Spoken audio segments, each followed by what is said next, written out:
Good day, ladies and gentlemen. This is Mia San Worldwide coming at you live with our second podcast episode. Today, co-hosting with me will be Omar Khalis, and our guest will be Jovic. Omar, can you tell us a little bit about yourself? Hi, guys. So my name is Omar Khalis. I'm one of the founders of the FC Bayern Munich group on Facebook. Possibly the most active on Facebook, which is pretty cool. Been running it for the past 8 years now, I think. Well, ever since Facebook was founded, more or less. So yeah, that's been going great. We've been having a lot of fruitful, active discussions. A lot of communities and friendships were born out of that group. I know a lot of people in Lebanon got together. They get together frequently now as a result of this group. So it's a proud thing to feel like your group actually does something good. Absolutely. And our guest will be Jovic. Jovic, can you introduce yourself, please? Sure. Hi, y'all. It's me, Jovic Raimundo. I'm from Manila, the Philippines, and it's an honor for me to be included in this podcast. I was invited by Jan, and though you see my posts in the group, I've been a member of the group, I think, 2007. I was still in college back then. So now, after like 7 years, we know it all. We've been through the Bayern Munich story. We lose, we win, and now we finally are the champions. Now we have like Bayern problems. Like we discuss so many things on how to get better, on how we can dominate the other teams. And I think it's a good problem to have, and I'm really proud to be part of that, to be part of the group discussing everything Bayern Munich. Well, we're thankful that you guys are here today with us. And let's start with the podcast. We're going to be talking about the last FC Bayern game against Arsenal, the second leg in Champions League. And we'll start with Omar. I think we're going to start talking from the first half. Right? Yep, first half. All right. The first half was actually a pretty dominant display. It was bright. We have, obviously, as with, I think, every other game we've played this entire season in every competition, our possession was absolutely insane. Close to 70% possession. We did have shots. We did have chances. Definitely a much brighter start than the first leg against Arsenal, where they more or less, put the heater under us for the first 10 minutes or so. From the get go, we were going for it. And actually, when I was watching and Schweinsteiger shot, out of the box, a few minutes in, I thought, all right, that's setting the tone for what the team wants to actually achieve. So. Our only problem, I'd say, in the first half was, minus a couple of careless fouls and a couple of bookings, we just didn't capitalize on our chances. Definitely the chances were there. The finishing was poor. I think, Jovic, you said a couple of times in the group that it's a style of walking the ball into the goal, which is not a style I'm a fan of. I prefer shooting more than anything else, but I know Pep's style is a bit different. Definitely, it was a bright start. I thought this game would have went the way of a Wolfsburg result, where it was absolutely dominant and more or less a thrashing. It was maybe a bit naive to assume that. It's Arsenal at the end of the day. It's not a bad team. They've had their struggles, but Arsenal, I find, especially from last year's Champions League, they're always a tricky opponent. You never know what they're going to bring to the table. They could actually, put some solid pressure. They could confuse you. They don't have superstars per se, but minus Ozil, who hasn't been performing at the superstar level. But it's Arsenal, Not lately. Yeah, not lately. Yeah, for sure. Anyway, that's my take on the first half. I mean, there's a lot of positives to take from it. They were calm and collected most of the time. They did the job that they wanted to do in the first half, just not concede any goal. Probably avoid any suspensions. Unfortunately, we couldn't avoid one with Dante, but no injuries. That for me, after a season of so many injuries that we've had throughout, we're finally at a point where the team is more or less healthy. So we avoided an injury, which is great. I don't know. What's your take? Well, I agree with. I agree that this second leg, first 20 minutes, 30 minutes was better than the first leg, because in the first leg Arsenal went direct. They saw the weaknesses with Alaba and Boateng, and they just went for it, right? You saw that. Ozil went at Boateng, had a penalty. Luckily, Neuer saved it. This time around, we used the Dante and Martinez combination. So there was more control coming from the back. And this time, if you noticed, Pep did not sub out Lam from his right back position to accommodate Rafinha, because I think Pep is now open to rebuilding the Robin and Lam partnership down the right. And I think this game at least showed a glimpse that we can still do that. So you see your common Robin to Lam combinations on the right flank, right? So I guess in terms of chance creation, it's still there. You will see Lam in the box. You will see him overlapping Robin. I think the main problem in connection to Omar's observation was that we were just really trying to walk the ball into goal. I thought that the Schweinsteiger shot was also a sign of things to come. I prefer those kinds of shots, those quick and snappy shots. Those force errors. But when you have your Exactly. Robins and your Götzes just cutting into the byline and going to the end, and then they just get blocked out by Mertesacker or Koscielny. We just force scoring. Even Lam, right? Yes, even Lam. Yeah. So in the first half, I think we really had good control, but the chances just didn't. The chances were there. The shots weren't as good as we would hope for. That's it. Definitely Cruz being absent in the first half, more or less. I mean, he's a shooter by nature, right? As observed by his brilliant goal in the first leg. It was a shot that more or less came out of nowhere into the roof of the goal. That was absolutely brilliant. And that's what he does time and time again. I mean, some people might argue whether he's our best option. I really would hope he stays because he's a youth product, but he is a shooter by nature. And like you said, Jovic, shots create errors. Rebounds where Mandzukic could really just pounce and bury the rebounds. Deflections. Correct. You never know what could happen, right? Yes, and Mandzukic is the person to bury those shots. He's always there. I mean, Cruz is the only one who's shooting. I mean, is there like some sort of orders from Pep Guardiola that no one can shoot but Cruz because he's good, he can shoot? Because I noticed yesterday nobody was shooting at the goal, and it was all just like you guys said, walking the ball towards the goal. So. I'm not sure. I mean, I goal. did. Sorry, go ahead, Jovic. They wanted the pretty goal. And the goal Schweini scored was actually nice.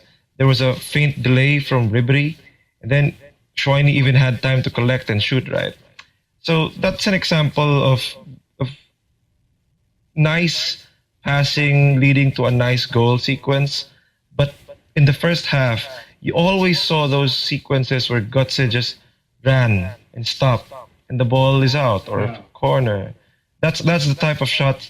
Those are the types of shot creation I didn't like. If Cruz was there, I bet you he would take those shots from the center key area, and it would really force Fabianski into errors or saves.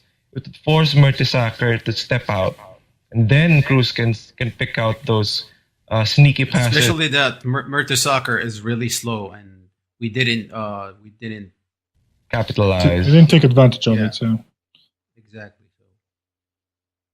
What happened was, if Lam puts a cross in, Mertesacker just heads it away.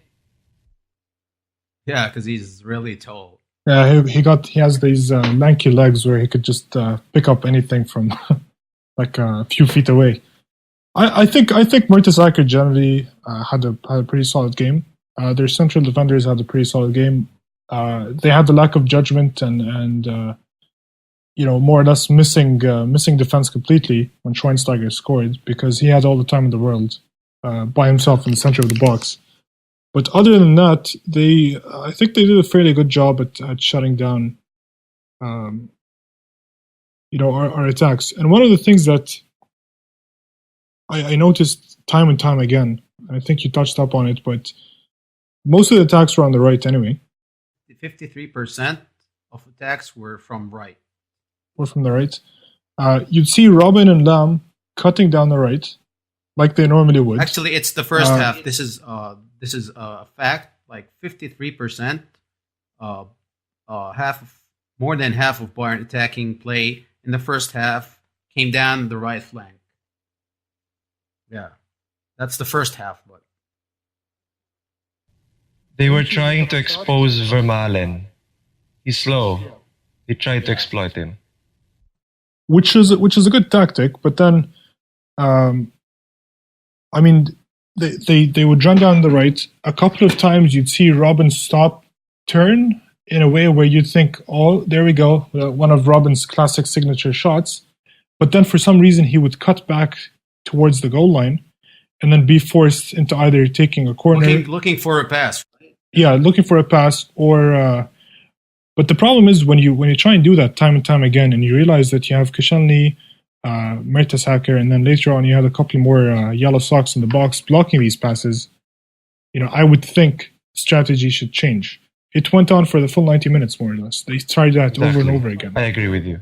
The only time it worked was when Alaba and Ribéry did it from the left side in the first half for Schweinsteiger's goal, because that was, same tactic, different flank, which is more or less, you could claim it's slightly different. So it caught them a bit off guard.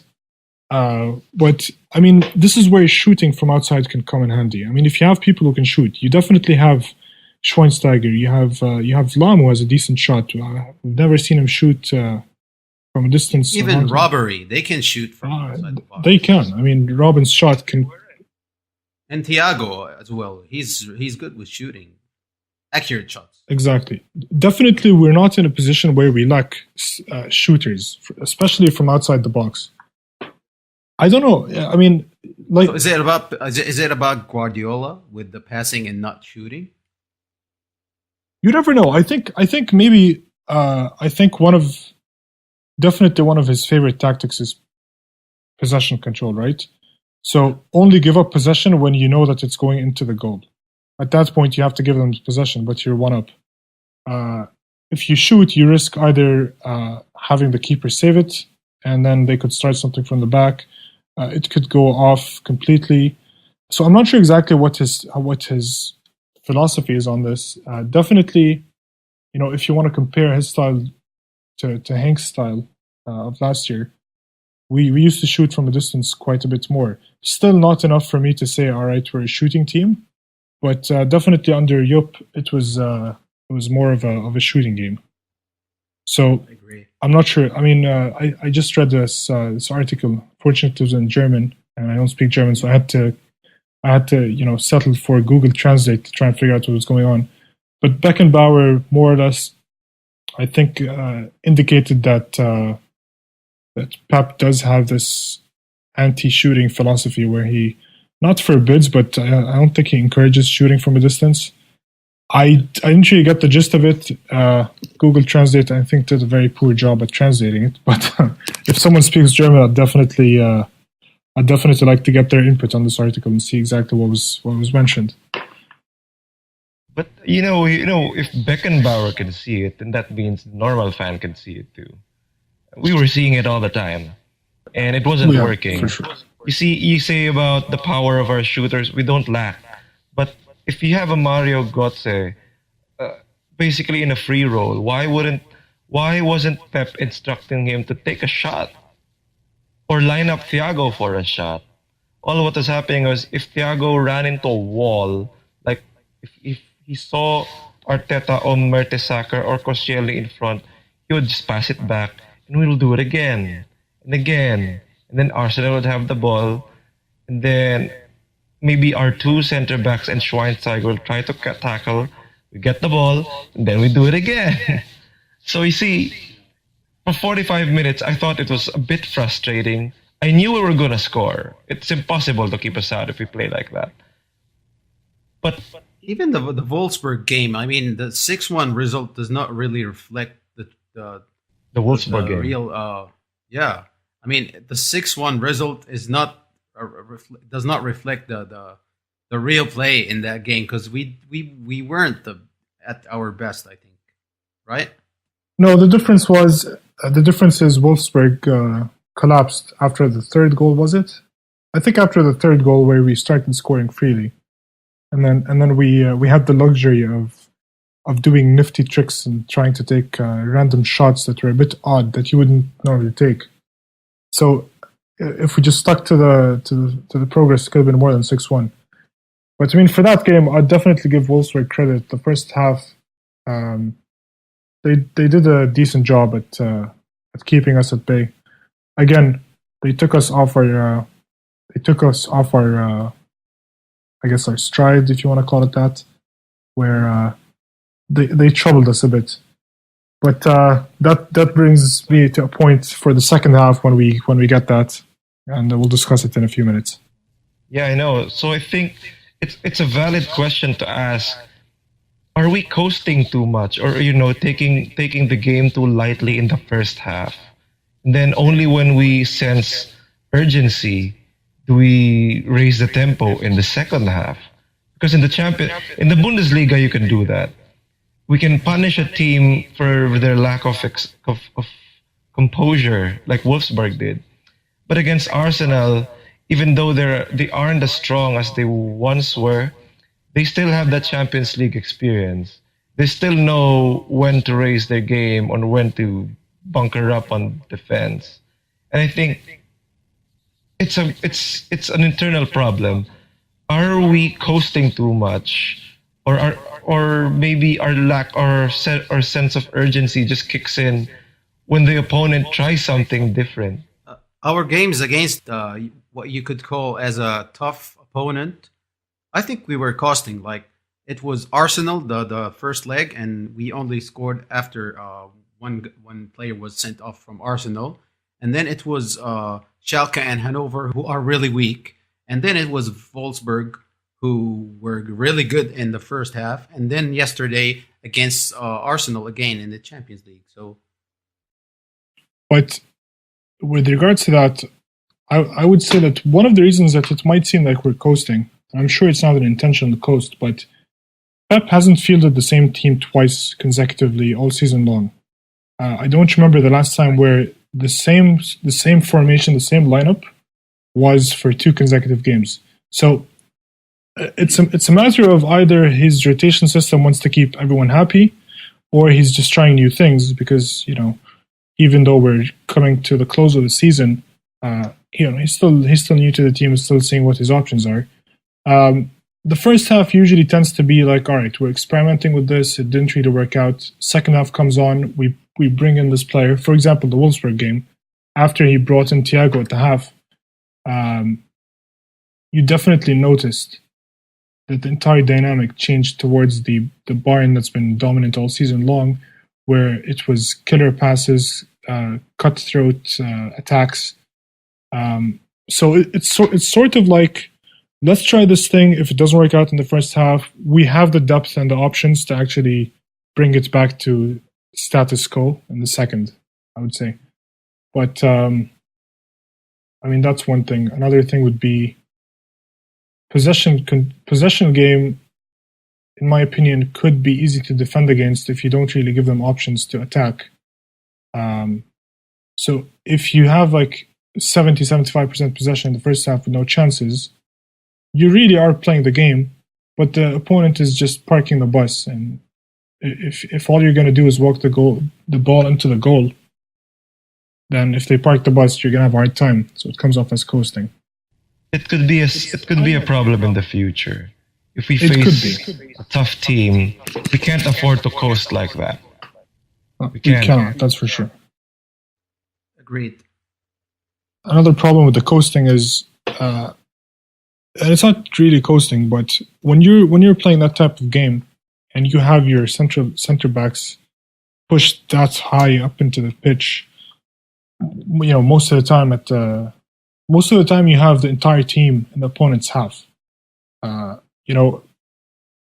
We're like a few feet away from Neuer actually being part of the attack and the possession game. But if you lose the ball, our center backs aren't fast enough to track back. So against a good counter attacking team with fast forwards, I think that could be a problem for us. Just like yesterday with Dante and the counter attack when he was Exactly. Yeah, when he was forced to commit a foul and get a yellow card. Right? Yeah, definitely. Chamberlain. Yeah, definitely. Chamberlain was fast. He's a fast player. He's nifty on the ball. He had a couple of great moves, actually. I was looking at him. He hassled him and he had to foul him. Exactly. But, it was a professional foul, but he shouldn't have been put in that position to begin with. I mean, he shouldn't be in a position where he has to make that type of foul. I think once he was in that position, the foul was possibly, it's very difficult to judge. It might have been might have been the best option he had, but why put yourself in that position? Why? If Ribery wasn't next to him, it would have been a red card, by the way. Very possibly. But Ribery was covering possible. in the defense. Yeah. That would happen because you only have one defensive midfielder in front of the center back pair. Last year, Heinkes always had this tactic that if we were already ahead and he wanted to solidify the defense, he'd just change one offensive player to bring on Gustavo or even Timoshuk in some games. And that would really make the middle such a formidable wall. Because Schweinsteiger is like a terrier, right? He would just stay in the he was a box to box player, and then you have a Martinez and Gustavo or Timoshuk closing down the space before you reach Dante and Boateng. But now -1,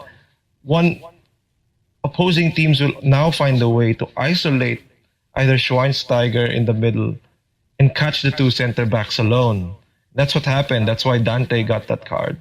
And then Martinez, I think in the second half, he also had to make a rash tackle, just stop an attack. Against Podolski, was it? I think it was Podolski. It might have been, yeah. He got booked. Unfortunately, now Martinez is facing, he's a card away from facing suspension. And we're going to have to play him next game because Dante's out. So now it's going to be the pairing of Martinez and Boateng. And speaking of Martinez as a center back, what did you guys think about that yesterday? Good question. He's very slow. But if he was faster, he'd be a solid center back. He definitely had great tackles, last-ditch effort tackles that could have been worse had he not done them. I think one of Neuer's wayward passes, if it wasn't for Martinez tracking back, he did the clearance. Yeah, it would have been a real goal scoring chance for sure. By the way, he had 110 touches yesterday. He won 100% aerial duels, and he had 92% of pass accuracy. That means Javi is your ball-playing center back. He would if Holger Badstuber was healthy, he would be playing that role Martinez did. A ball-playing center back with good heading ability, good passing, but slow. That's why I used to think that Martinez wouldn't be good as a center back, but after yesterday's game, I think he was really solid at the back. I think Hanks had a couple of games where he utilized them properly as a center back last season. I think he did a fairly decent job a couple of times. Granted, there were never times where he was really called upon in a very crucial situation. But I mean, yesterday I think. I mean, do we want to get into Podolski's goal or not yet? Because let's talk about that. Okay, because I wanna mention a couple of things. Let's shift to the second half now. Let's shift to the second half. All right, let's shift to the second half. I'm gonna start with Podolski's goal just because I mentioned it fairly quickly. And the okay, let's assume for argument's sake that it wasn't a foul on Lam. I'm not a fan of players always waiting for the whistle. You cannot assume and you cannot count on the referee calling the whistle. The referee might have not been in a position to see the foul properly. He might have not seen a foul. He might have seen a dive. It could have been anything, right? Martinez was standing completely still in the box. Podolski had a second of thinking, wait, is he going to blow the whistle or not? Do I go for it? What's going on? He actually looked at the ref. He looked at the ref. He saw nothing's going to happen, and then he went and scored. It was a brilliant finish. Like nothing against that. But looking at the replay over and over again, Martinez shouldn't have assumed for a whistle. He could have easily covered Podolski and blocked him, forced him into a pass, forced him into anything but that. So that was extremely disappointing. Yes, I think that just proves that Martinez still has a way to go to master the art of being a central defender. Because if he did do that, Omar, if he did chase Podolski at least, then Lam would also recover, and then you have a 2v1 situation where Podolski would pass it out or would shoot errantly.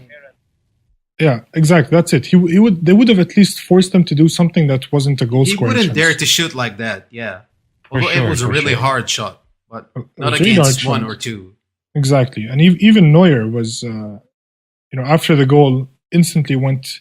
I mean, I'm not a fan of when you play the game, you always play the foul, and it's happened over and over again with Robben, with Ribéry, with Martinez, with a lot of players, and it's been happening all season long.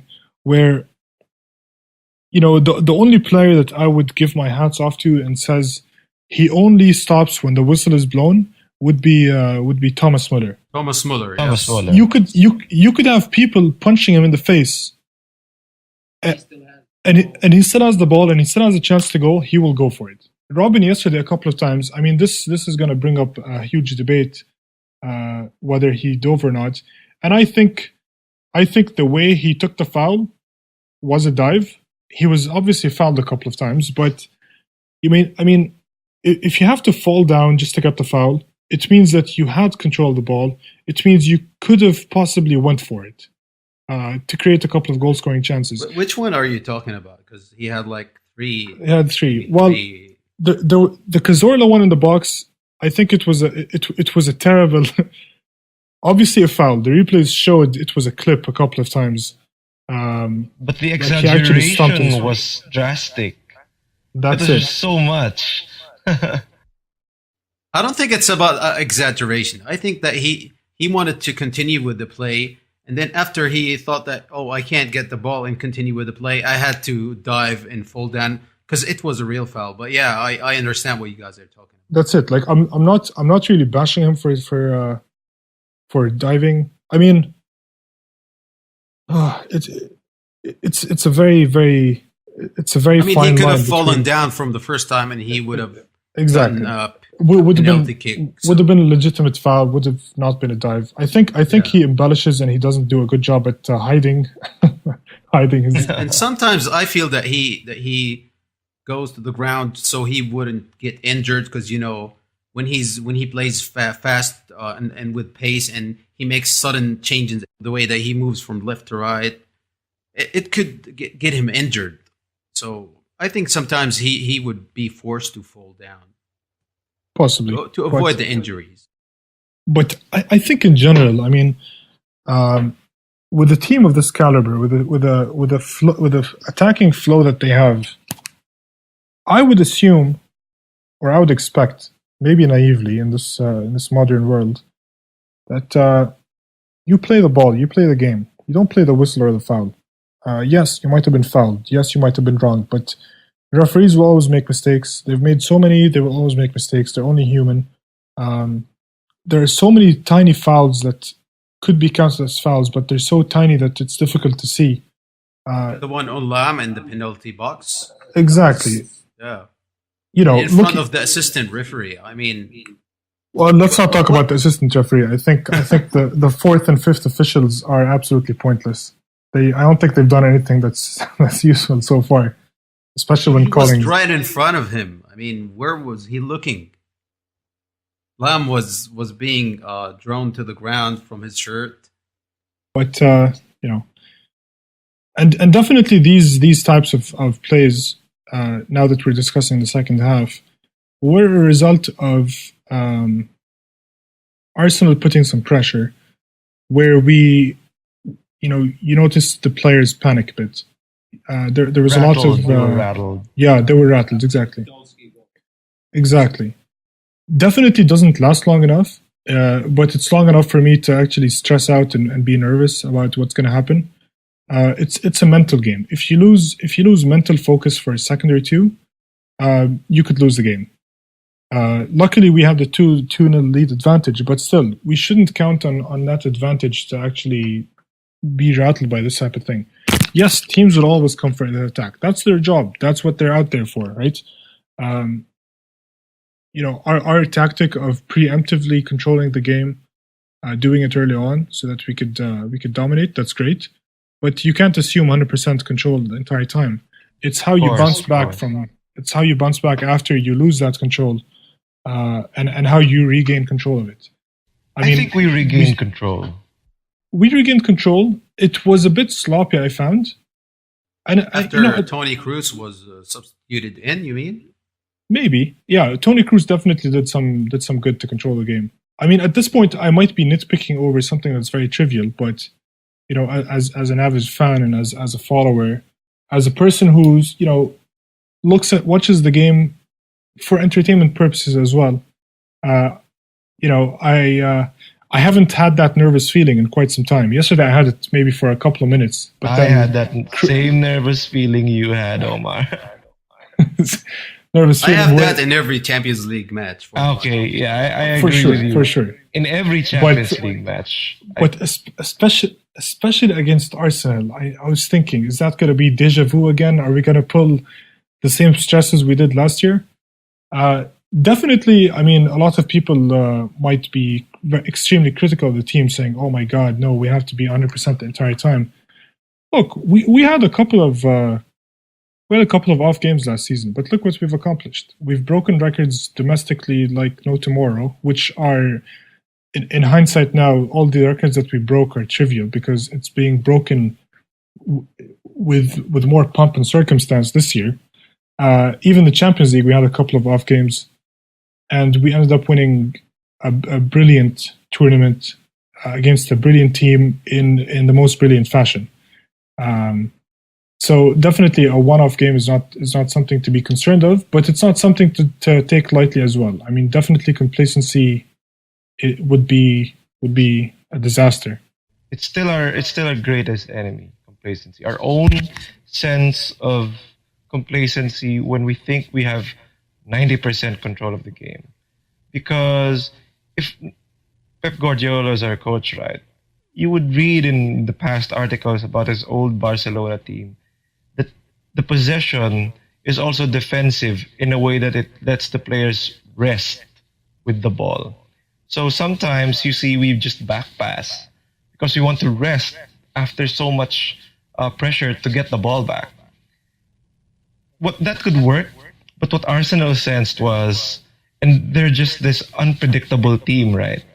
You think they were just tired out of the first half, but then they have bursts of energy, especially when Rosicky went in. Ozil was a non-factor.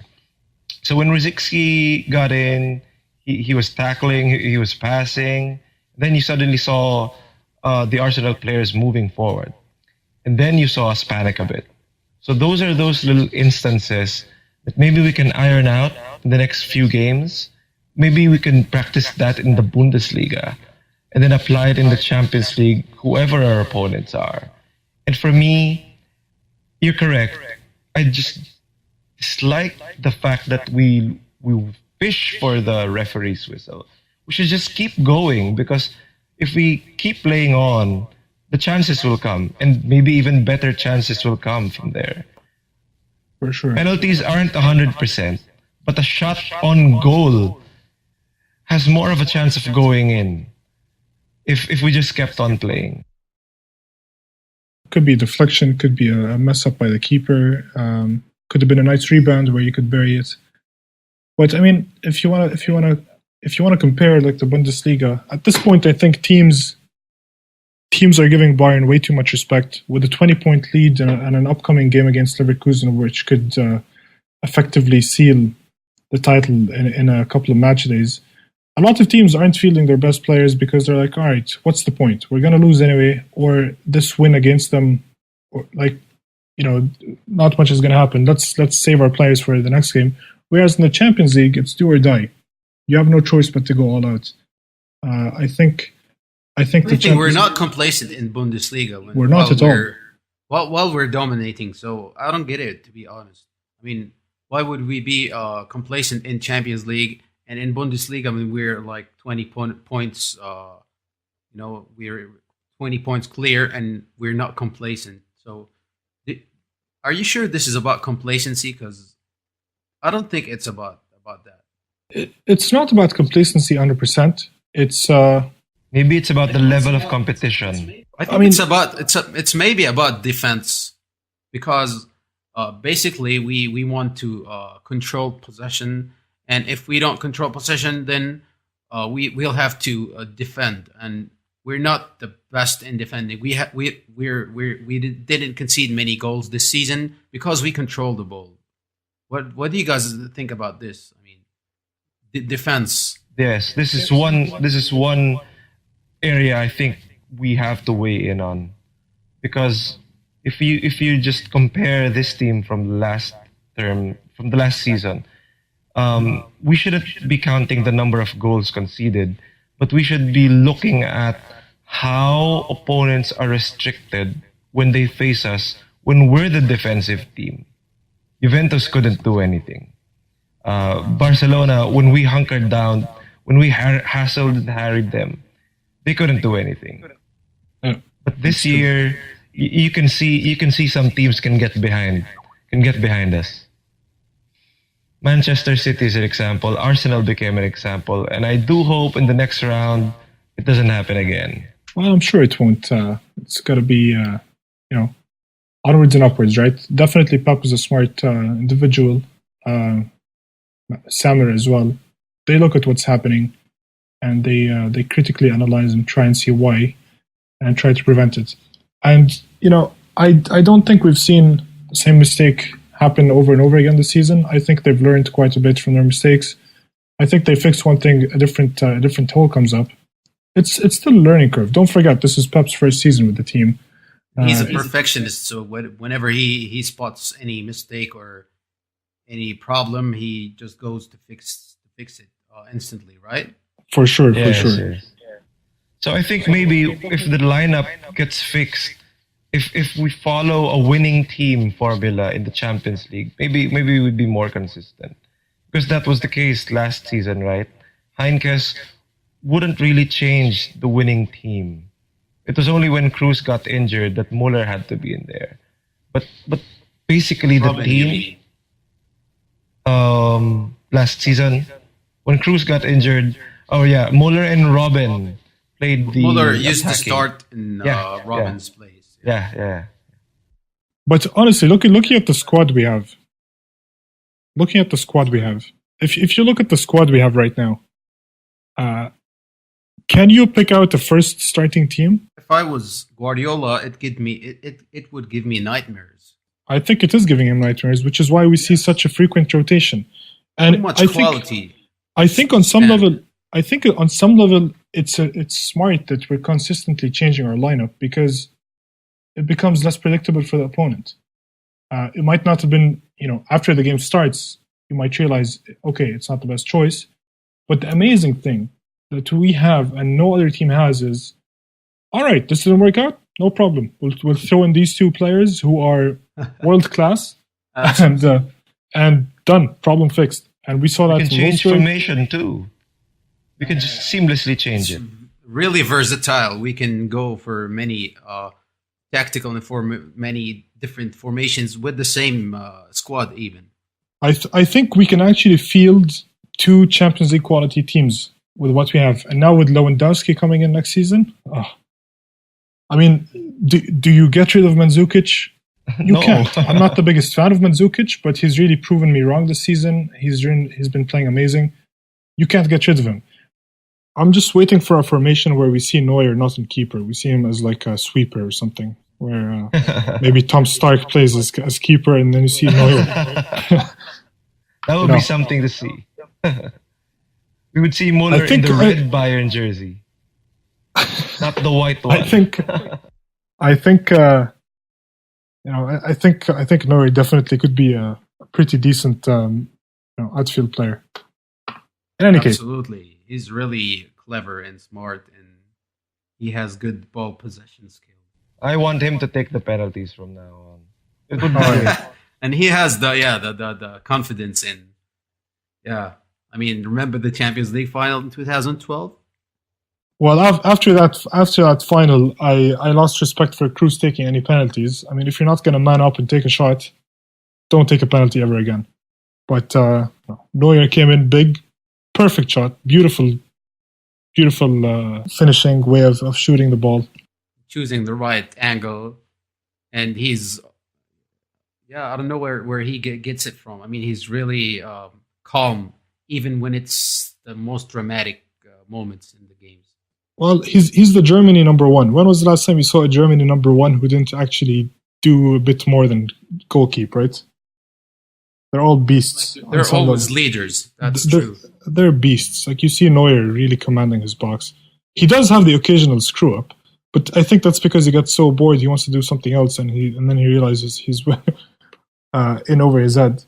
But it's amazing. It's amazing when he spends 45, 50, maybe 60 minutes of a game doing absolutely nothing, and then the opponent shoots an incredible shot, and then Neuer manages to pull out an incredible save.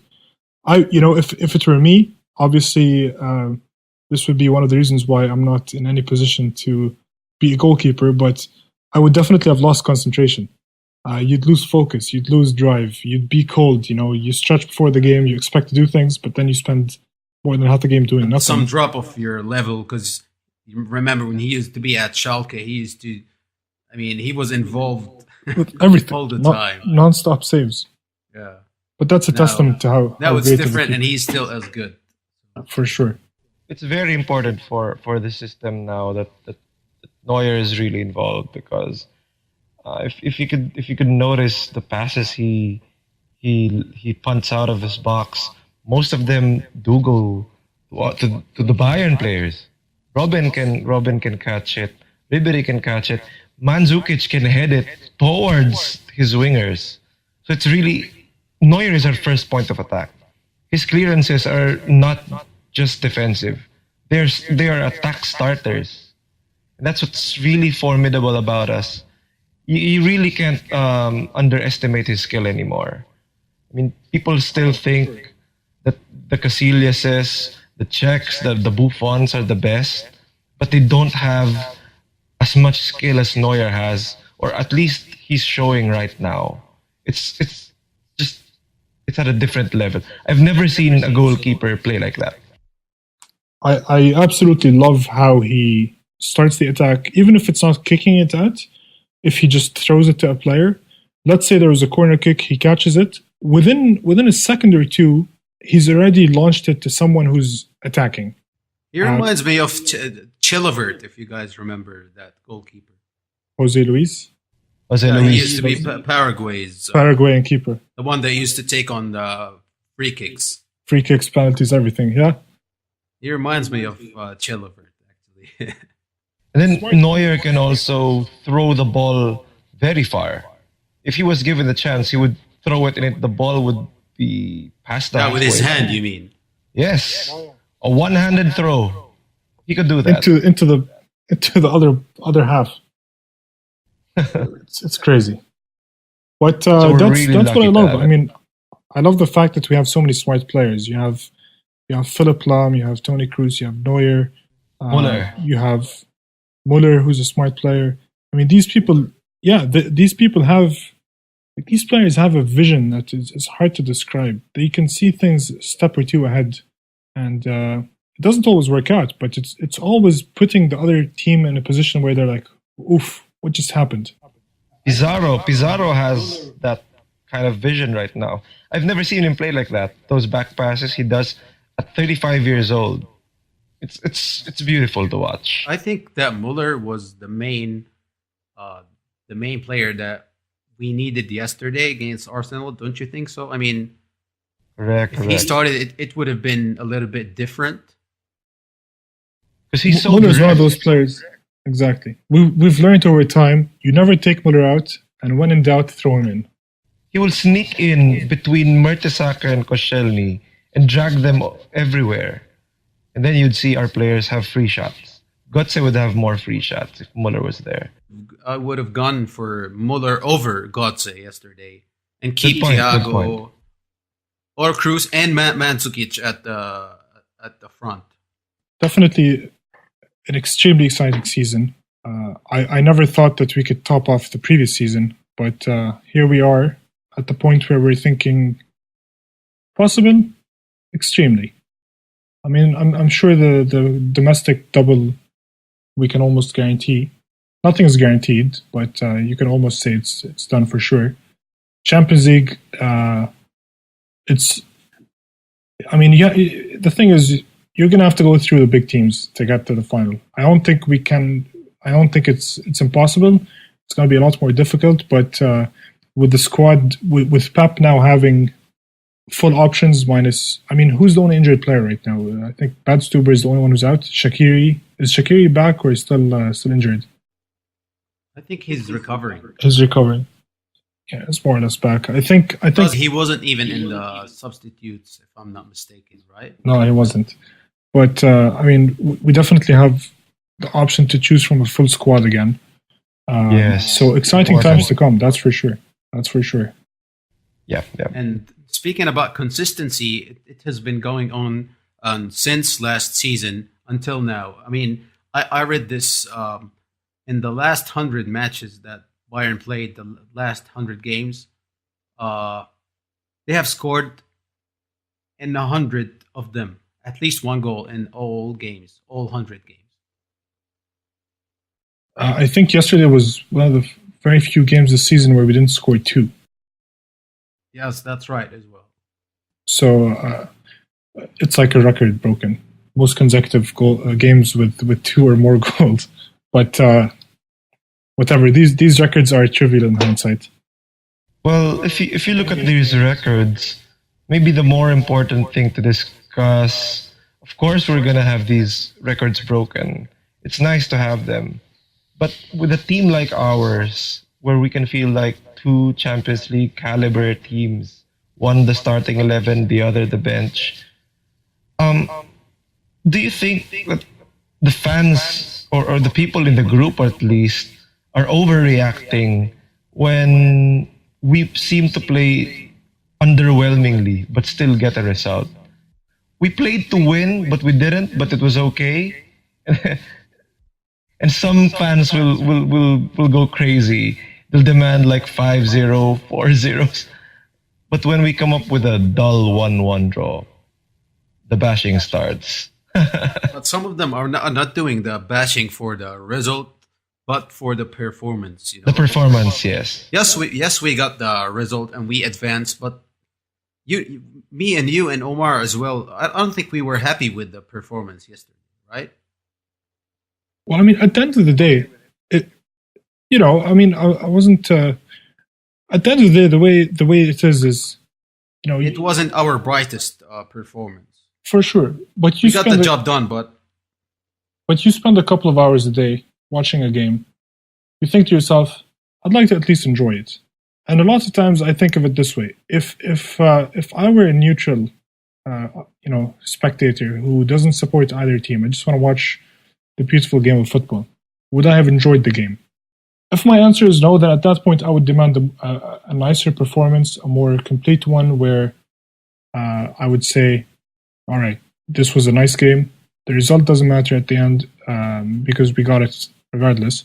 But at least it was entertaining. There were attacks on both sides, or we just attacked. There were games where we just played beautiful. The other keeper made amazing stops, and you'd say this was fun to watch. Yesterday was one of those games that was not like that, and I think we're spoiled by the fact that we're guaranteeing the result. We just want it to be nicer. I don't know. Maybe some people think that way. I guess we've covered the second leg of the Arsenal game completely. I mean, from first half to second half, and our opinions about it, I think we're okay. We're looking forward now. So I think that's all for today, for this episode of the Miyasan Worldwide podcast, version 2. It's been great. It's been great talking to you guys.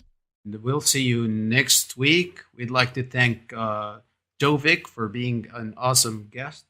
Thank you very much. Anything else, Omar? Would you like to add anything? No, that's it. That's about it. I think we've spoken enough about Bayern. I think there's obviously we could spend another 16 and a half hours straight talking about Bayern, but that would be counterproductive. But we'll save some for future podcasts. So until next time, this is me, Jan, Omar, and Jovic. We're wrapping up the second episode of the Mia Sam Worldwide podcast. Have a good day, whatever you are, worldwide. All Bayern fans. Mia San Mia. Mia San Mia. Mia San Mia. FC Bayern, Fußball weiß Beleberkäse sind. FC Bayern, Fußball weiß Beleberkäse sind. FC Bayern, Fußball weiß Beleberkäse sind. FC Bayern, Fußball weiß Bier und Leberkäse sind. FC Bayern, Fußball weiß Beleberkäse sind. FC Bayern, Fußball weiß Beleberkäse sind. FC Bayern, Fußball weiß Beleberkäse sind.